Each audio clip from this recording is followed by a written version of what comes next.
క్షేమంగా మీ పిల్లల మధ్యకు నన్ను తీసుకొచ్చినారు.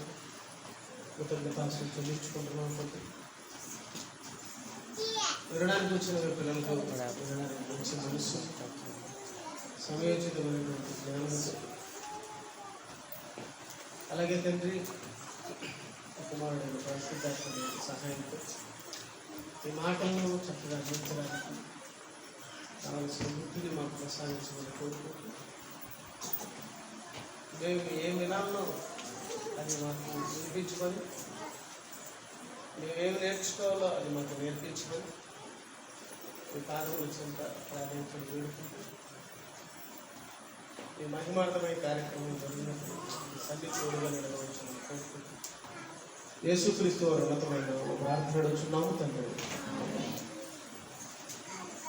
ప్రియమైన దేవుని వల్ల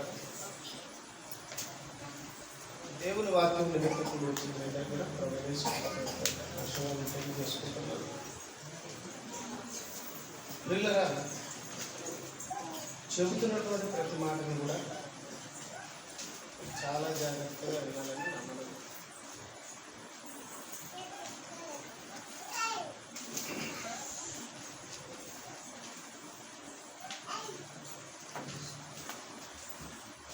మనందరం కూడా ఇదివరకు వచ్చినప్పుడు కొన్ని మాటలు మనందరం కూడా పరలోకం నుంచి ఇక్కడికి వచ్చినటువంటి వాళ్ళు. పరలోకంలో ఉన్నటువంటి మనం ఇక్కడికి రావాల్సిన అవసరం ఏంటంటే ఒక చక్కటి ఆలోచనాత్మకమైనటువంటి సంగతులను బైబిల్ నుండి తీసి మీకు వివరించాను. ఎక్కడ ఉన్నాం మనం? అక్కడ ఉండాల్సిన మనం ఇక్కడికి రావడానికి గల కారణం ఏంటని చెప్పాను. ఇక్కడికి వచ్చి పరిశుద్ధులుగా మారాలి, ఇక్కడికి వచ్చి నిర్దోషులుగా ఉండాలి. ఆయన ఎదుట అక్కడనే ఆల్రెడీ పరిశుద్ధులం అయితే, నిర్దోషులం అయితే, మళ్ళీ ఇక్కడికి వచ్చి మళ్ళా పరిశుద్ధులు అంటే నిర్దోషులు ఏంటనే దాని వెనక ఉన్నటువంటి పరమార్థాన్ని మీకు వివరించాలి. ఉంటుందా? ఆల్రెడీ మనం ఎవరు? పరిశుద్ధులమే కదా, ఆల్రెడీ పరలోకంలో ఉన్నవారమే కదా. పరలోకంలో ఉన్నటువంటి మనం ఈ భూమి మీదకి వచ్చాం, కరెక్ట్ కదా? పరలోకంలో మనం పరిశుద్ధులమా పాపులమా? పరిశుద్ధులం. పాపానికి అక్కడ చోటు లేదు. పాపం చేస్తే అక్కడ పాపులకి ఏముండదు, చోటు ఉండదు. దెయ్యం పాపం చేసింది, దానికి చోటు ఉంది అక్కడ? లేదు. అక్కడికి పంపించేశాడు, నరకాన్ని పంపించేశాడు. నరకాన్ని పంపించేశాడు దగ్గర. అంటే భవిష్యత్తును చూసిన దేవుడు మన ప్రవర్తనలో మన క్యారెక్టర్ బయటపడుతుంది. రాత్రింబౌలు చదువుతున్నాడు అనుకోండి, రాత్రింబౌలు చదువుకుంటున్నాడు,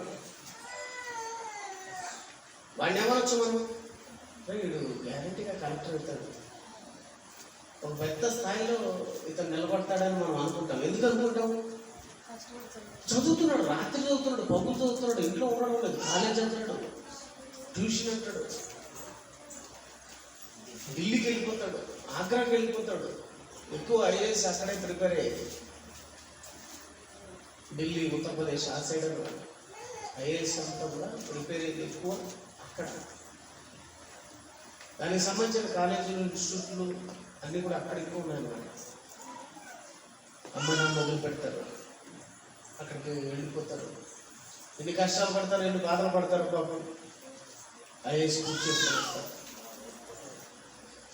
కొందరు చూసినప్పుడు, వాళ్ళ ప్రవర్తన చూసినప్పుడు, వాళ్ళు చదివిన చదువును చూసినప్పుడు మనకు ముందుగానే వాళ్ళని గెట్ చేస్తాం. ముందుగానే వాళ్ళ మీద ఒక అంచనా వచ్చేస్తుంది, ఇతను గ్యారంటీగా జాబ్ కొడతాడబ్బా, ఎందుకంటే వాడు చదువు అలా ఉంది. కరెక్టే కదా? అంటే మనమే ఒక వ్యక్తిని అంచనా వేసేటప్పుడు దేవుడు కూడా వేస్తాడు, అంచనా వేస్తాడు. దేవుడు ఎలాంటి కనిపెడతాడు.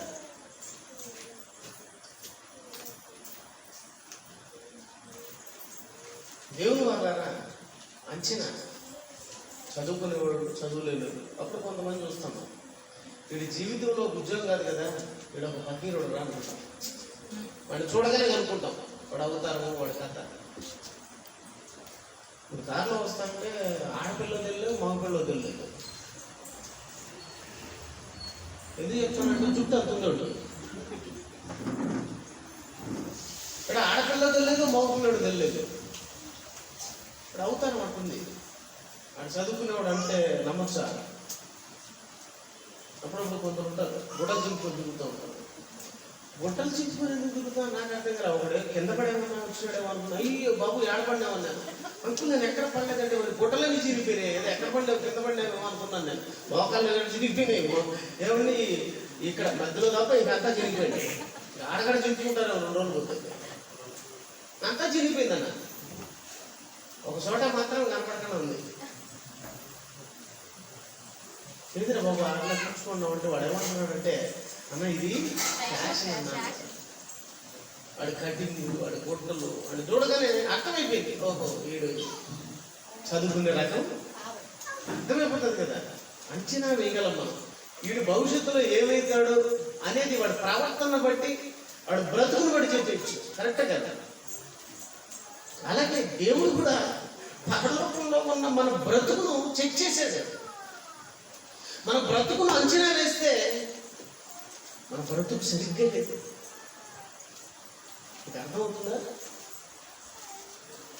మన బ్రతుకు సరిగ్గా లేదు. సరి చేసుకోవడానికి ఎక్కడికి పంపించాడు? సరి చేసుకోవడానికి ఎక్కడికి తీసుకొచ్చాడు? ఎవరిని తీసుకొచ్చాడు? అర్థమైందా మీకు ప్రసంగం పోయిసారి చెప్పింది? మళ్ళా గుర్తు చేస్తున్నాను. గతం గుర్తు చేస్తూ ఉంటాడు అప్పుడప్పుడు డాక్టర్. పోయిన వారం వచ్చి నేను ఏం చెప్పాను, అక్కడ ఉన్నటువంటి మనం ఇక్కడికి రావడానికి కారణం ఏంటంటే సరి చేయబడడానికి, చక్కగా బాగుపడాలి. బాగుపడడానికి దేవుడి ఇక్కడికి పంపించాడు. ఈ సృష్టి అంతా ఎందుకు కష్టపడి కట్టాడో తెలుసా? ఈ సృష్టి కష్టపడి కట్టడానికి గల కారణం దేవుని పిల్లలారా మనం బాగుపడడానికి. ఈ సృష్టిని చక్కగా అనుభవించడానికి కాదు, తిని తిరగడానికి కాదు. అప్పుడు తల్లిదండ్రులు అంటారు, అదే నేను కష్టపడి సంపాదించింది నువ్వు తిని ఊరి మీద పడి ఆంబోతులో తిరగడానికి. విన్నారా ఎప్పుడన్నా ఈ మాటలు? మేము కష్టపడి రెక్కలు ముక్కలు చేసుకుని, పాపం తల్లిదండ్రులు చాలా కష్టపడతారు. మేము తీసుకొచ్చే దేనికంటే నువ్వు బాగుపడలేదు కదా. బాగానండి, ఆత్మీయంగా మనం అభివృద్ధి చెందాలి. ఈ ప్రాణం ఎప్పుడు ఉంటుందో ఎప్పుడు పోతుందో తెలియదు. పోయే రోజున మనం సరిచేయబడి ఈ లోకం నుంచి వెళ్ళాలి. సరి చేసుకోవడానికి మనం ఏమేమి వదిలిపెట్టాలో అనే సంగతి మీ అందరికీ తెలుసు వాక్యం ద్వారా. ఇప్పుడు చెప్తున్న మాట ద్వారా మనం సరి చేసుకోవాలి. నేనేం సరి చేసుకోవాలో ఈ వాక్యాన్ని చెబుతున్నాను. నేను కూడా ఏం చేయాలంటే సరి చేసుకోవాలి. ఎందుకంటే ఈ మాటలు నా మాటలు కాదు. ఎవరి మాటలు? నేను కూడా మీ మాటనే కూర్చొని ఇన్నేవాడిని అనుకోండి. దేవుడు చెప్పే మాటలు, షట్టర్ రాజు చెప్పే మాటలు కాదు. ఈ మాటలు ఎవరు చెప్తున్న మాటలు అంటే దేవుడు నాకు చెప్పమన్నాడు, నేను మీకు చెప్తున్నాను. నేను కూడా ఒక స్టూడెంట్నే, నేను కూడా ఒక విద్యార్థిని. నేను కూడా దేవుని మాటలు విని ఆ ప్రకారం నడుచుకోవాల్సినటువంటి వాడిని. నా హృదయంలో దేవుని కొరకు నేను తీసుకోవాల్సినటువంటివి, తీసివేయవలసినటువంటివి ఏమన్నా ఉన్నాయా? అవి వాక్యం ద్వారా దేవుడు హెచ్చరిస్తాడు. నువ్వేమేమి తీసుకోవాలో, నేనేమేమి తీసుకోవాలో మనం అందరం కూడా మన హృదయం నుంచి తీసేసుకోవాలి. దేవునికి వ్యతిరేకమైనవి ఏమి ఉన్నా కూడా మనలో తీసేసుకోవాలి. తల్లిదండ్రులు కష్టపడతారు, బిడ్డల మీద ఇష్టం ఉంటే కష్టపడతారు. నాయన కష్టపడి తెచ్చిన డబ్బు కదరా, నువ్వు పోయి తాగి తందనాలు, నేను ఎంత కష్టపడ్డాను తెలుసు. ఇంత కష్టపడేది నువ్వు బాగుపడాలని, నువ్వు పాడవాలని కాదు, నువ్వు పాపాత్ముడుగా మారాలని కాదు. మేము ప్రయాసపడేది దేనికి పోయి ప్రయాసపడుతున్నావు? నువ్వు బాగుపడాలని. ఇది మీకు అర్థమైతే ఈ సృష్టిని చేయడానికి దేవుడికి ఏమిటి ఎంత కష్టం అనుభవించాడు ఆలోచించండి. సృష్టిని కలుగు చేయడానికి దేవుడికి ఎంత కష్టం అనుభవించాల్సి వచ్చింది ఒకసారి ఆలోచించండి. ఈ బిల్డింగ్ కట్టడానికి అన్న ఎంత కష్టపడ్డాడు ఒకసారి ఆయన నన్ను అడగండి. ఊరికి వచ్చింది ఈ బిల్డింగ్ ఎన్నోసార్లు చాలా ఇబ్బందిగా ఉంటున్నా. ఎక్కడ అప్పు కావాలో అర్థం కావడం లేదు, ఏ బ్యాంకుకి పోవాలో అర్థం కావడం లేదు. అంతా అయిపోయి వచ్చింది, ఇది మిగిలిపోయింది. ఇప్పటికే ఇంత డబ్బులు అయ్యాయి, ఇప్పటికే ఈ బ్యాంక్ నుంచి ఇది తెచ్చినాను, ఆ బ్యాంక్ నుంచి తెచ్చాను, ఇది తెచ్చాను. చాలా కష్టపడ్డాడు ఆయన కట్టడానికి. కేవలం దేవుని కోసం కష్టపడ్డాడు అంటే నాకు తెలిసి అది అభిషేకం. ఒక చిన్న ఈ బిల్డింగ్ కట్టడానికి ఇంత కష్టపడితే చిన్న చిన్న ఇల్లు కట్టుకునే వాళ్ళు కూడా చాలా కష్టపడతారు పాప. మా ఇల్లు కట్టుకోవడానికి దేవుడికి తగ్గ కష్టం వాళ్ళు పడతారు. మరి దేవుడు ఈ సృష్టిని కట్టడానికి, ఈ విశ్వాన్ని కట్టడానికి ఎంత కష్టపడ్డాడంటే ఆయన విశ్రాంతి తీసుకోవలసి వచ్చినంత కష్టం. ఎందుకోసం ఈ కష్టం? మన కోసం అంటారు ఈజీగా, మన కోసమే. మన కోసం అంటే తిరిగి తిరగడానికే. బాగా ఆలోచించాల. తిరిగి తిరగడానికే. అన్నం పెట్టుకుంటే వందనాలు ప్రభువా నీకు అంటే కడుపునాడు తిరిగి లాభం ఉంది. వందనాలు చెప్తే లాభం, వందనాలు చెప్తే లాభమా? కష్టపడి 100 రూపాయలు సంపాదించుకొచ్చి తల్లిదండ్రులకు ఇస్తే లాభం. ఏది లాభం? దేవుడు కష్టపడ్డాడు, నిన్ను ఇష్టపడే కష్టపడ్డాడు. దేనికి ఇష్టపడ్డాడు? ఆయన ఇష్టాన్ని నువ్వు నేను నెరవేరుస్తామని కష్టపడ్డాడు. కష్టపడ్డాడు. పోగొట్టుకోవడానికి దేవుడికి ఇష్టం లేదండి. ఒకరిని పోగొట్టుకోవడం దేవుడికి ఇష్టం లేదండి. అది మన హృదయానికి తగలాలి. మన హృదయానికి తగిలితేనే మనకు అర్థమవుతుంది. తగలకపోతే అర్థం కాదు. మీరు వెంటనే వెళ్ళిపోతారు, కానీ ఆ దేవుడైనా ఈ హృదయానికి తగలాలి, అర్థం కావాలి. పోగొట్టుకోవడం ఆయనకి ఇష్టం లేదండి. మీకు క్వశ్చన్ చెప్పానా? భూమి మీదకి వచ్చిన వాళ్ళు ఎంతమంది తెలుసా? మన అన్న చెప్పాడు, మీరు మీకు తలకెక్కిందో లేదో నాకు తెలియదు, కానీ భూమి మీదకి వచ్చిన వాళ్ళు ఎక్కువ మంది. ఈ భూమి మీదకి రాకుండా తండ్రి గర్భంలో నుంచి తల్లిలోకి, తండ్రి గర్భంలో నుంచి తల్లిలోకి ఎంతమంది వస్తారు? కోట్ల మంది. ఎన్ని కోట్ల మంది అని చెప్పారంటే మీకు 50,000 కోట్ల మంది వస్తారు. ఎంతమంది? బాగా వినండి, నేను చెప్పేది బాగా వినండి. మీరు ఎవరి తిట్టు చూడద్దు, నా మాట మీద మీరు మైండ్ పెట్టాలి. ఒక తండ్రి తల్లిని కలుసుకుంటే లేదా ఒక తండ్రి తల్లిని కలుసుకునేటప్పుడు తప్పుగా అనుకోవద్దండి. నేను యథార్థమైనటువంటి సంఘటనలు చెప్తున్నాను మీకు. ఒక తండ్రి తల్లితో పోయినప్పుడు, తల్లితో కలుసుకున్నప్పుడు ఆ తండ్రిలో నుంచి 4,000 కోట్ల నుంచి 50,000 కోట్ల శుక్రకణాలు వస్తాయి. అంటే మనుషుల సంఖ్య. అది ఏ సంఖ్య? మనుషుల సంఖ్య. ఏమిటి? స్పర్మ్స్, శుక్రకణాలు. అంటే వీళ్ళు మనుషులు. 50,000 కోట్ల మంది వస్తే 49,000 కోట్ల. అది కూడా నేను చెప్పేది ఎప్పుడో. అంటే ఎన్నోసార్లు తల్లితో కలుసుకుంటాడు, కానీ పిల్లలు మాత్రం ఎన్నిసార్లు కలుసుకుంటే అంతమంది పుట్టరు. ఇప్పుడు నా సంతానం 2, మీకు అర్థం కూడా చెప్తాను. మరి నాలో నుంచి ఇప్పటి వరకు ఎంతమంది పిల్లలు వచ్చి ఉంటాడు తెలుసా? లెక్కలు వేసేదానికి లేదు. భూలెక్కలు సరిపో అని చెప్పినట్టు వీళ్ళలోంచి కానీ, నాలోంచి కానీ, పురుషుల్లోంచి కానీ ఎంతమంది పురుషులు ఉన్నారో వాళ్ళ గురించి చెప్తారు.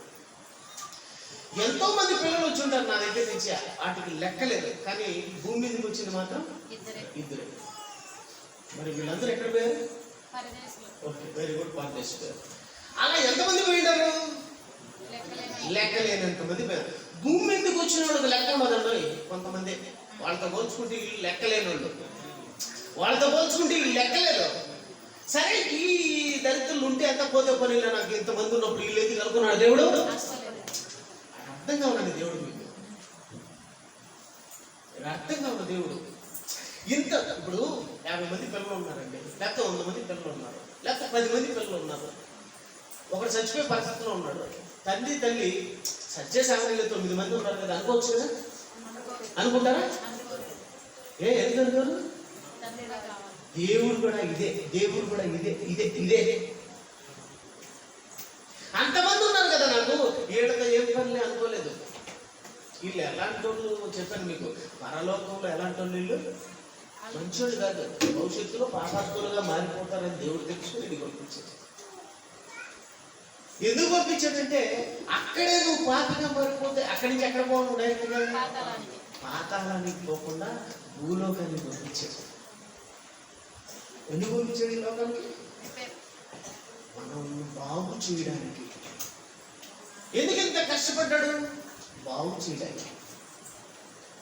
బాగా తిరగమని కాదు, మనల్ని బాగుపరచడానికి ఆయన ఎంత కష్టపడ్డాడు. పోగొట్టుకోవడం ఆయనకి ఇష్టం లేదండి. పోగొట్టుకోవడం ఆయనకి ఇష్టం లేదు. ఈ మధ్య మీరు ఇదే ఉంటారనుకుంటారు, వార్తల్లో వచ్చింది. తెలంగాణలో ఒక ప్రాంతంలో వరంగల్ సైడ్, ఆ సైడ్ బోరు బావులు ఉంటాయి కదా, బోరు బావులు అవి ఇంకా కొన్ని చోట్ల బూస్ట్ పెట్టలేదు, అలాగే ఉన్నాయి. పిల్లలు ఆడుకుంటూ దానిపైన కొంచెం గోతం కట్టేసేది. పిల్లలు ఆడుకుంటూ అది తీసేసేది.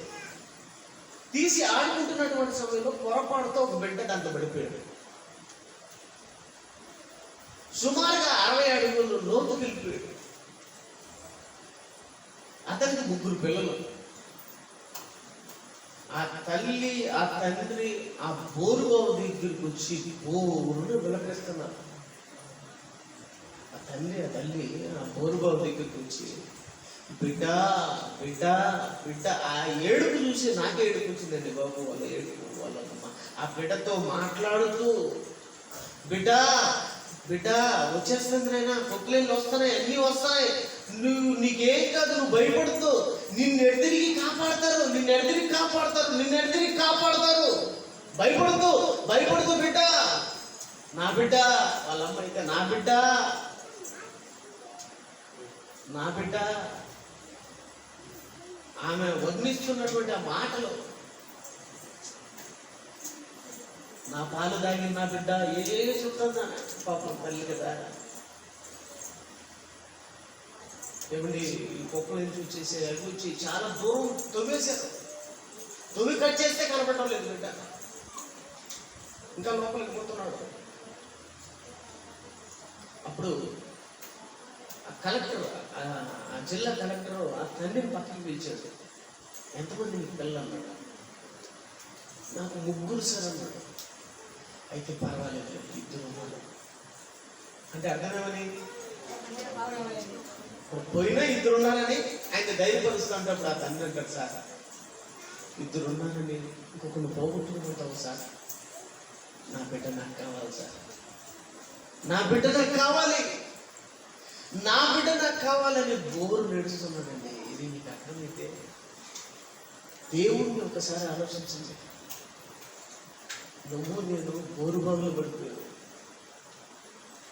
పాపంలో పడిపోయామని అర్థం. ఎడబడిపోయావు? దేవుడు కూడా నా బిడ్డ భయపడుతురా, నిన్ను రక్షిస్తాడరా, నా కొడుకు వచ్చినాడు పొక్కులేని తీసుకొని. ఎవరు? యేసు ప్రభు. ఇది కాపాడుతాడు ఆయన, భయపడుతురా అని ఆయన నుంచి అరుస్తున్నాడండి. వినపడుతుందా?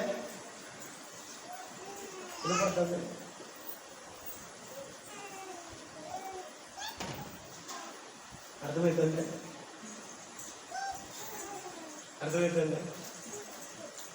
అందరికి అర్థమయ్యే భాషలో చెప్తున్నాను వాక్యం. కాపాడబడాలంటే ఇక్కడి నుంచి వెళ్ళిపోతే ఎక్కడికి వెళ్ళాలి తెలుసా? మనం ప్రభు వస్తే పరలోకం, రాకపోతే పరదేశకి వెళ్ళాలి. ఇక్కడి నుంచి వదిలితే మనం దేవుని దగ్గరికి వెళ్ళాలి, కానీ దేవుని పిల్లల పాతాళలోకి వెళ్ళకూడదు. మరి వెళ్ళకుండా ఉండాలంటే ఆ దేవుడు పైనుంచి అరుస్తున్నాడు, కేకేస్తున్నాడు. అరణ్యంలో ఒకరి కేక,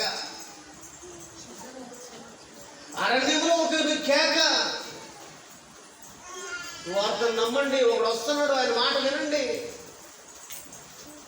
యేసుప్రభు వస్తున్నాడు ఈ లోకానికి, ఆయన మాట వినండి, మీరు బయటపడతారు.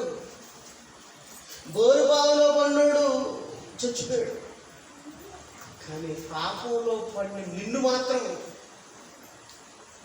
కాపాడలేనంత అసమర్థుడుగా దేవుడు కాపాడుకోవాలని వచ్చాడు. వాళ్ళు సావలేదండి ఆ బిడ్డను కాపాడడం కోసం, కానీ మన దేవుడు మన కోసం చచ్చిపోయాడండి, మనం కాపాడడం కోసం. నువ్వు కాపాడబడాలి, నువ్వు రక్షింపబడాలి. రక్షింపబడాలంటే దేవుని వాక్య ప్రకారం మనిషి బాగుపడాలి. బాగుపడడానికి దేవుడు ఏం పంపించాడు? తన వాక్కును పంపి వారిని బాగు చేసెను. తన వాక్కును పంపి వారిని బాగు చేసెను. దేవుని పిల్లరా, ప్రతి మనిషి బాగుపడాలంటే ఎక్కడికి రావాలి? ప్రభువైన యేసుక్రీస్తు వారి దగ్గరికి రావాలి. కాపాడమని, రక్షించమని ఎవరిని శరణు వేడాలి? ఎవరిని శరణు కోరాలి? ప్రభువైన యేసుక్రీస్తు వారి దగ్గరికి రావాలి. వచ్చి కాపాడు ప్రభువా, కాపాడు ప్రభువా, కాపాడు ప్రభువా అని చెప్పి దేవుని వేడుకోవాలి. మనం భూమి మీదకి వచ్చాము. ఈ భూమి మీద నుంచి పోయేదానికి గుర్తించుకోండి. మరొకసారి చెప్తున్నాను, దేవుని దగ్గరికి వెళ్ళడానికి ప్రయత్నం లేదు. లోకం ముద్దు అనుకున్నాడు, తర్వాత అన్ని గుద్దులే. దీన్ని ముద్దు అనుకున్నారనుకో, తర్వాత భవిష్యత్ అంతా భయంకరం అండి. తర్వాత భవిష్యత్ అంతా భయంకరం. ఆ నరకం వర్ణనాతీతం, చెప్పడానికి కూడా నోరు సరిపోదు, అంత భయంకరం. అది తప్పించాలని యేసుక్రీస్తు వారు లోకానికి వచ్చాడు. మనం నరకాన్ని పోకూడదనే దేవుడు ఎంతో కష్టపడ్డాడు, మనం ఇష్టపడ్డాడు. నేను లోకానికి వెళ్ళిపో, అలాంటి చోటకి వెళ్ళిపో, ఐఏఎస్ ప్రిపేర్ అవ్వ. తల్లిదండ్రులు వదిలిపెట్టి చాలా దూరం వెళ్ళి ఢిల్లీ, ఆగ్రా, ఇంకా వీలైతే విదేశాలకు వెళ్ళి అక్కడ చదివి ఏమిటి పట్టభద్రుల్లో తిరిగి మరలా స్వదేశానికి వస్తుంటారు. గమనించారు. అలాగే మనలో కూడా పరాయి దేశానికి పంపించాడు. అందుకే మనం ఎవరు?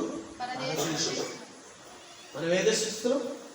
మన పిల్లలు డాక్టర్ కానీ, ఎంబీబీఎస్ కానీ, చాలా మంది ఇంజనీర్స్ కానీ ఎక్కడ తెలుసా? ఇంగ్లాండ్, రష్యా, ఏమండి అమెరికా, అక్కడంతా చదువుతున్నారు కదా. మన పిల్లలు చదవడం లేదా? ఏమిటి అక్కడ చదువుకొని అక్కడ చక్కగా తయారు ఎక్కడికి వస్తారు? మళ్ళీ స్వదేశానికి వస్తారు. అంటే ఇప్పుడున్న దేశం పరదేశం. మనం కూడా ఎవరు? పరదేశులు. మేము పరదేశులు అనుకునే వాళ్ళు ఎవరన్నా ఉన్నారు? మహానుభావులు. మేము పరదేశులు అనుకునే వాళ్ళు ఎలా ఉంటారంటే, ఇక్కడ దేని పెద్దగా ఆలోచించరు, దేనిపైన పెద్దగా ఇంట్రెస్ట్ చూపరు. కరెక్ట్గా ఎందుకు చూపరు ఇంట్రెస్ట్ అంటే, ఇది మా దేశం అయితే కదా, మా ఊరు అయితే కదా, మాకు అది కావాలి, ఇది కావాలి, అది కావాలి.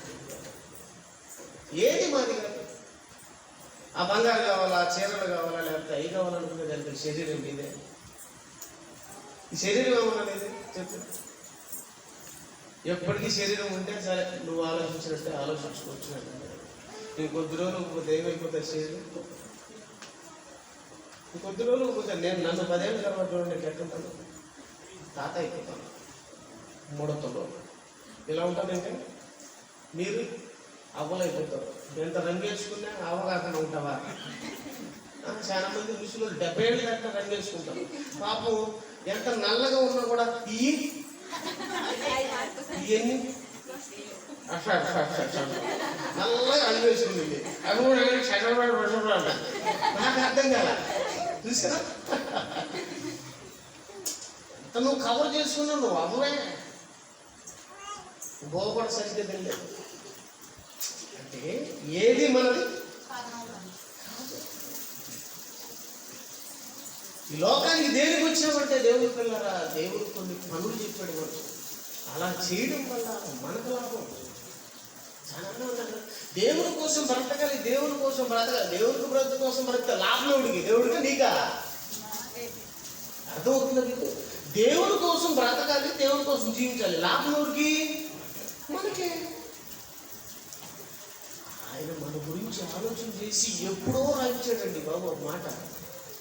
ఎప్పుడో రాయించాడు. ఎఫెసీయులకు రాసినటువంటి పత్రిక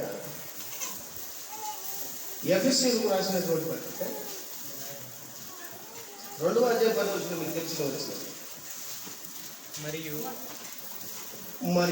వాటి యందు మనం నడుచుకోవాలని, వాటి యందు మనం నడుచుకోవాలని దేవుడు ముందుగా సిద్ధపరిచినట్టు.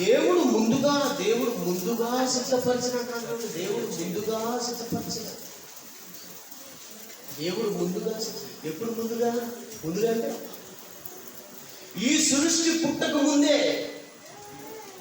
ఈ లోకాలు కలగక ముందే దేవుడు తెలుసండి. భవిష్యత్తు జ్ఞానైన, మహాజ్ఞానైన ఆయన కలిగించిన ఈ విశ్వం అంట, ఈ సృష్టి అంట ఆయన మెల్లమైన గుసగుసలంటుందంట. అంటే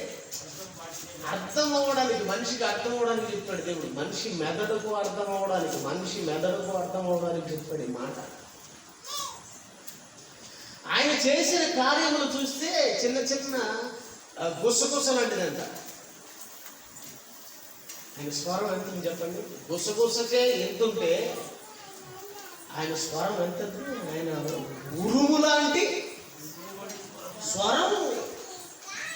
గుసగుసకి ఇంత విశ్వం కలిగిస్తే ఇన్ని తెలివితేటలు విశ్వంలో ఎన్ని తెలివితేటలు? విశ్వంలో ఉన్న తెలివితేటలు ఇప్పటికీ శాస్త్రవేత్తలు జుట్టు పెంచుకొని గడ్డం పెంచుకుంటున్నారు. దేనికి? దీంట్లో ఉన్న కనిపెట్టలేక అల్లాడుతున్నారు. ఏది? గుసగుసకే జుట్టు పెంచుకుంటున్నాం అంటే, కనుక్కోలేక చచ్చిపోతున్నాం అంటే.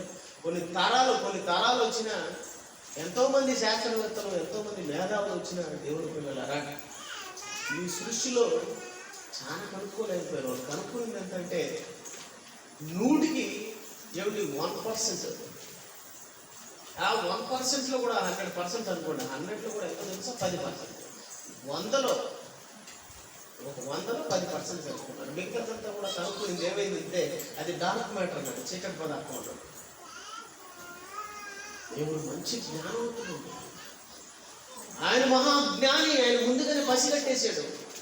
ముందుగా సిద్ధపరిచిన సత్క్రియలు, సత్యానికి సంబంధించిన క్రియలు, సత్క్రియలు. ముందుగా సిద్ధపరిచిన సత్క్రియలు చేయవలనని మనము క్రీస్తు యేసునందు సృష్టింపబడిన వారమై ఆయన చేసిన పని ఉన్నాము. ముందుగా ఎప్పుడు? పరలోకం కూడా కలగక మునిపే. కొంచెం చెప్పరా? పరిశుద్ధాత్మ పుట్టక ముందే, దేవదూతల కలగక ముందే, ముఖ్యంగా నెంబర్ 1 మొట్టమొదటి కుమారుడు ఎవరో తెలుసా? ప్రభు ఆయన కూడా పుట్టక ముందే దేవుడు ఏం చేసుకున్నాడు? ముందుగా సిద్ధపరిచిన సత్క్రియలు చేయవలనని. ఈ సత్యానికి సంబంధించిన క్రియలు మీరు చేయాలి. ఆ సత్యం ఎవరో తెలుసా?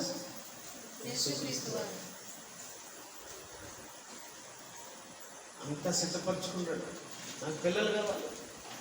ఈ పిల్లల్లో కొంతమంది చెడిపోయిన వాళ్ళు వచ్చేస్తారు. వీళ్ళు సరిగ్గా ఉండరు. వీళ్ళంతా పరలోకాన్ని సైతం పాడు చేసేస్తారు. ఎక్కడెక్కడ ఫ్లాట్లు వేసేస్తారు. అర్థమైంది? ఎక్కడ కూడా బంగారు, ఆ ఈదులు బంగారు అయితే దాన్ని లాక్కొని లోడుకొని వీళ్ళు మామూలు దళితులు కాదు. ఉంటుందండి, కొంత ఉంటుంది. అన్నీ అయినా సరిపోలేదు. గమనించలేదు, కొంతమంది గమనించలేదు. ఉంటుంది, చాలే అనుకోరు. ఏడుండేదంతా లోడుకుంటూ ఉంటారు. అది నాకు ఇది కాదు. ఇంకా బంగారు కనపడకముందే ఎట్లుంటే బంగారు కనపడితే ఎలా ఉంటుంది? ఎలా కంటికి సుత్తులు, కార్లు అన్నీ తీసుకుపోతారు. ఆ బంగారు వీధులు ఉంటాయి కదా, వాటిని కూడా కొట్టేస్తారు. ఒక్కలేని తీసుకుపోయి మరి ఆయనకి అర్థమైపోయింది ఇలాంటి వాళ్ళు అని. అందుకే ఎక్కడ తీసుకురా వచ్చాడు? బాగు చేయాలని. బాగా ఆలోచించాలి. ఇక్కడ మనం బాగుపడిపోవాలి. దేవుని వాక్యం ముందుగా సిద్ధపరిచిన సత్క్రియలు చేయవల్లని దేవుడు క్రీస్తు ద్వారా ఈ లోకానికి పంపించారు. ఎలా చేయాలో మీకు తెలియదా? అయితే నా కుమారుడైన యేసుక్రీస్తుని చూడండి. నేను ఏదైతే చేయాలని ముందుగానే సిద్ధపరిచాడో దాని ప్రకారం ఉండాలి. ముందుగానే సిద్ధపరిచాడు. ఏది ముందుగానే సిద్ధపరిచినాడు? ఏది సిద్ధపరిచినాడు? సత్క్రియలు చేయవలని. సత్క్రియలు చేయవలని. ఆ క్రియలు ఎక్కడున్నాయి? ఆ క్రియలు ఎక్కడున్నాయి? బైబిల్లోనూ భూమి మీద ఎక్కడున్నాయి? ఇది ఎప్పుడు రాసినాడు దేవుడు? ఇది ఎప్పుడు రాసుకున్నాడు ఆయన? ముందుగా సిద్ధపరిచింది. సత్క్రియలు ఎక్కడున్నాయి? బైబిల్లో. సత్క్రియ అంటే మనకు ఎలా తెలిసింది? బైబిల్ లేకపోతే దాంట్లో రాసుకున్నాడు. ఆ రాసుకున్న దాని ప్రకారం మన జీవితాన్ని మనం బతుకున్నాడు. నేను యేసు వీళ్ళకి తెలిసేలా నువ్వు తెలియజేయి. వీళ్ళకి తెలిసేలా నువ్వు తెలియజేయి. చిత్తం తండ్రి అయితే నీ గురించి గారు రాశాను కదా. యేసుప్రభు గురించి లేఖనాలు లేవా? లేఖనాలు ఎవరి గురించి ఉన్నాయి? యేసుప్రభు గురించి లేఖనాలు లేవా? నీ గురించి నా గురించి లేఖనాలు లేవా? ఈ లేఖనాలు ఎవరి కోసం అండి? సత్క్రియలు ఎవరి కోసం అని? మన కోసం. అంటే మన కోసం రాసిన గ్రంథం ఇది. అయినా ప్రభు యేసు వెళ్ళు చిత్తం ప్రభు వచ్చేమంటున్నాడు చూడండి. చూడండి దేవుని పిల్లరా. ఏప్రిల్ రాసినటువంటి పత్రిక మీకు తెలిసిన వచనాలు చూపించి మీకు అర్థమైంది చెప్తున్నాను. ఏప్రిల్ రాసినటువంటి పత్రిక 10వ అధ్యాయం 5వ వచనం చూడండి దేవుని పిల్లరా. 5 నుంచి చదువుతాను. ఆయన ఈ లోకమందు ప్రవేశించినప్పుడు ఇలా చెప్పుచున్నాడు, బలియు అర్పణయు నీవు కోరలేదు కానీ నాకు ఒక శరీరం అమర్చితివి, పూర్ణ హోమమును పాప పరిహార్థ బలులు నీకు ఇష్టమైనవి. 7 బాగా చదవండి అందరూ. అప్పుడు నేను గ్రంథపు చుట్టలో నన్ను గూర్చి వ్రాయబడిన ప్రకారము దేవా నీ చిత్తము నెరవేర్చుటకు నేను వచ్చి ఉంటిని. అంటే గ్రంథపు చుట్టలో నా గురించి వ్రాయబడిన ప్రకారం నేను వచ్చాను. అమ్మ అర్థమవుతుంది అందరికి? వ్రాయించిన ప్రకారం నేను బ్రతకడానికి ఈ లోకానికి వచ్చాను. బ్రతకలేదు. మనం బ్రతకాలి. లేఖనాలు యేసుక్రీస్తు వారు నెరవేర్చే లేఖనం అయిపోయాడు ఆయన. మనం కూడా లేఖనాలు నెరవేర్చాలి. లేఖనాలు మనం నెరవేర్చాలి. ఎందుకు నెరవేర్చాలి చెప్పండి? లేఖనాలు ఎందుకు నెరవేర్చాలి? పాయింట్ మీకు అర్థమయ్యే రీతిలో చెప్పుకుంటూ పోతున్నాను. లేఖనాలను మనం ఎందుకు నెరవేర్చాలి అడుగుదాం. బైబిల్ అడుగుదాం. మీరు బాగా నేర్చుకోవాలి. ఏదో గుట్టోడు బడికి పోయినట్టు పడిపోతుందండి. ఇది ఆ బడి కాదు. ఇది మనోనేత్రములు వెలిగింపబడే బడి. అర్థమవుతుందండి అందరికి? మీరు అందరూ ఎలా రావాలంటే ఇక్కడికి ఏదో సోమవారం ఏదో జరుగుతుందిలే ఆచారంగా పోదాం అనుకోవద్దండి. అది గ్రహచారంగా మారిపోతుంది. మళ్ళీ మీరు నేర్చుకునేదానికి రావాలి. రండి నా ఇంటికి వచ్చి మీరు నేర్చుకుని అన్నాడు యేసుక్రీస్తు వారు. మనమందరం ప్రభు దగ్గరికి ఎందుకు రావాలంటే నేర్చుకోవడానికి రావాలి. ఇక్కడ యేసుక్రీస్తు వారు బోధిస్తారని రావాలి. యేసుక్రీస్తు వారు మన బతుకులను బాగు చేస్తారని రావాలి. లేఖనాల ద్వారా లేఖనాలు నెరవేరిస్తే మనకేమొస్తుంది?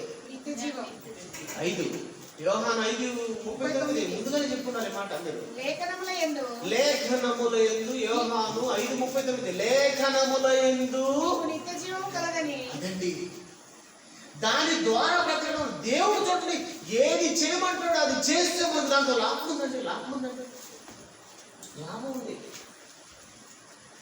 ఆయన చెయ్యొద్దు అన్నదాన్ని మీరు చేశారనుకో అప్పటికి బాగుంటుందేమో, తర్వాత జరిగే నష్టం అంతా ఎంత కాదు. నష్టం వద్దు, వ్యభిచారం వద్దు అంటాడు. చేస్తే ఏమైతుంది చెప్పాను ఇంతవరకు. మా అత్త కొడుకు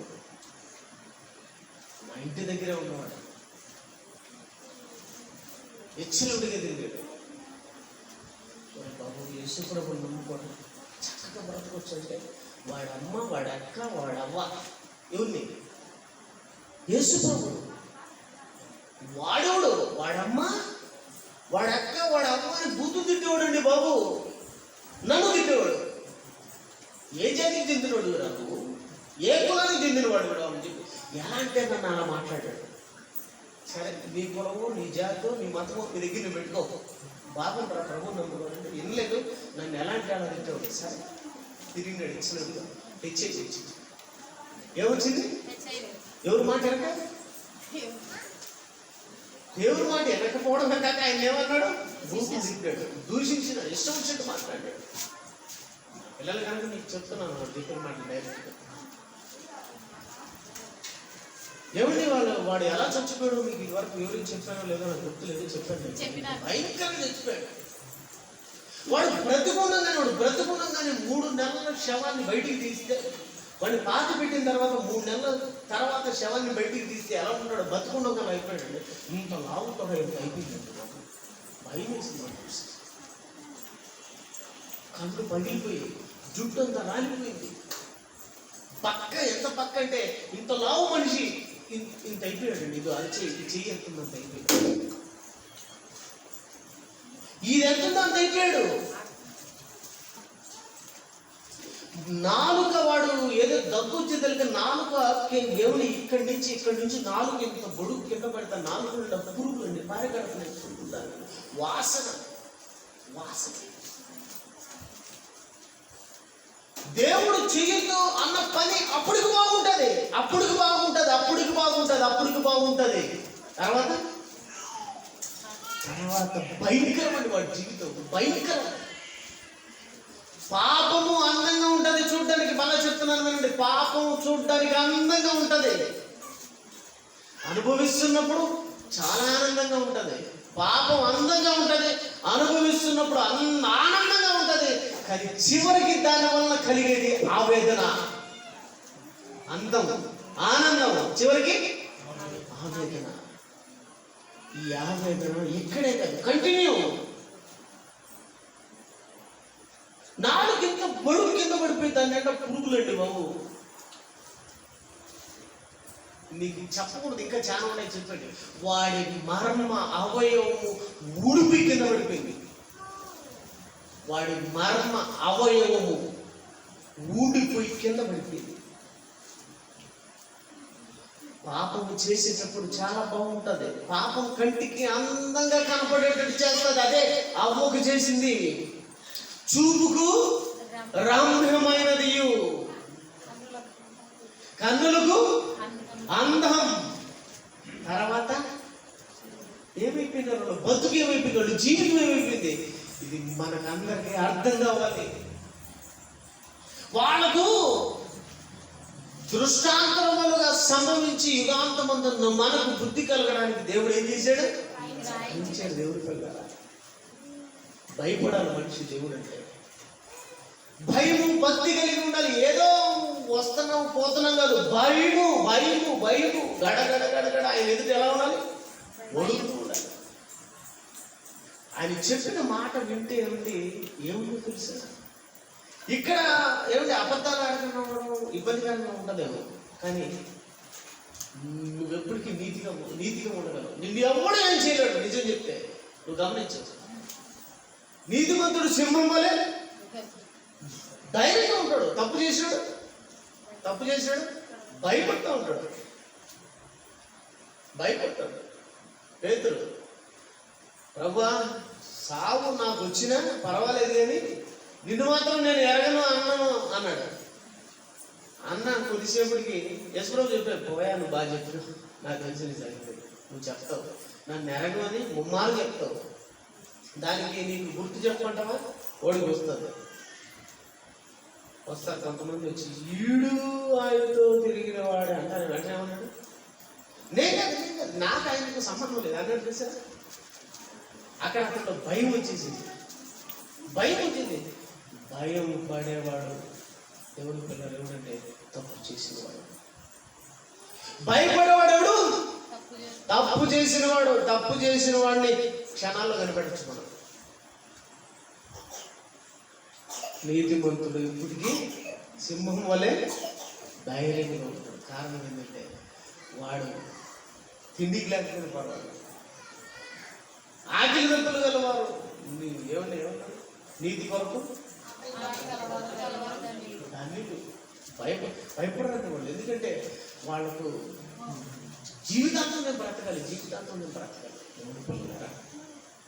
లేఖనములను నెరవేర్చడం ద్వారా మనకేముందో తెలుసా? నిత్యజీవం. గుర్తించుకోండి, ప్రతి ఒక్కరూ నిత్య జీవానికి వెళ్ళాలి. ఈ జీవం కాదు, ఈ జీవం డూప్ అండి బాబు.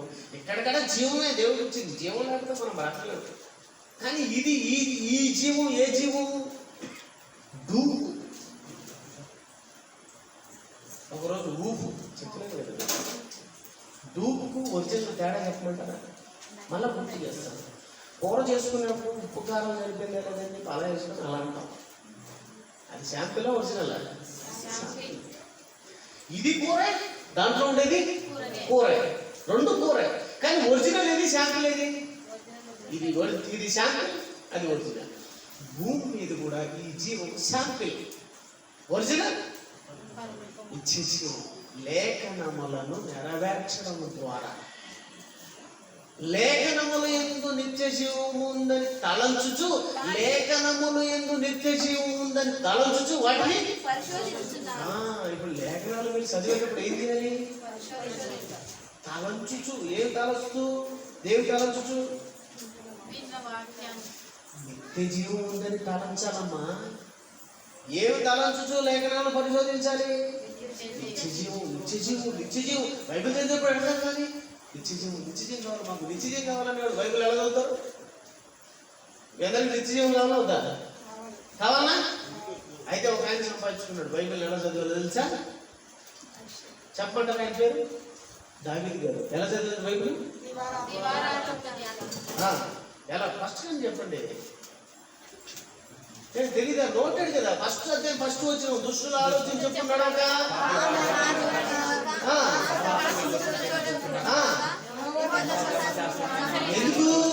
ఎందుకు కూడా చదువుకోలేదు?